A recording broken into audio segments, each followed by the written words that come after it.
صبح صادق می‌دمد در دیده من خواب نیست، هیچ کس از خواب غفلت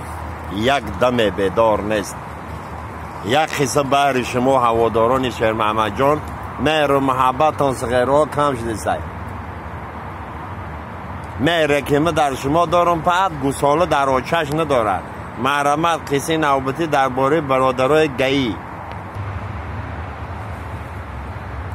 یک گئی در ترس همه خیلی بالا میره پایان می پسیخویتی که یکان ماشین است، نگاه میکنه هم طرف بالای میدان یک همه خیلی جیب نشو میشه، راست همه خیلی من میکنه شد پیش جیب میبیه تریزی جیب پایان روی میشه، یک عروس شیشتگی مگولی ورججه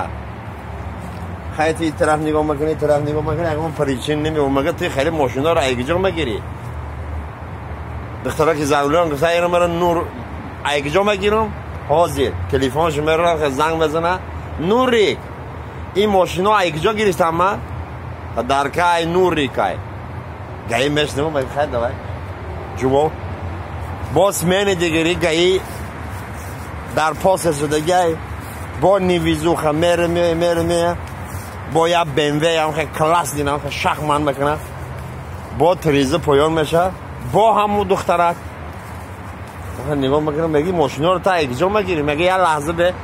تلفن آخمه رو زنگ بزنه نوری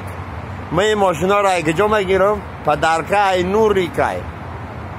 خیلی گایی همیست بخشیش میخیزه میره با یه هفته میگذاره با گایی در پاسه با نگاه میکنه یک رادی یک تایوتا کمری همه خیلی موزیکا برای ماندگی فش آمده است رسم میکنه پیش ماشین میره تریزی ماشین پایان میشه با همون دختره اوه با شما این ماشین رو شما ایگجا میگیرید خیلی ماشین فسانه حالا یه لحظه بس میگه تلفنش هم خیلی میگیره میره نوری میگه گایی میکشه میگیره ای دستش میگه نوری این ماشین رو شما میگیرین گفته ها این ماشین رو من میگیرم من خیلی چوجاده من برای عروسان نوری کن نه که برای تو گایی دالبایاب من نور سلطان نظربایفم زربلا باشه برای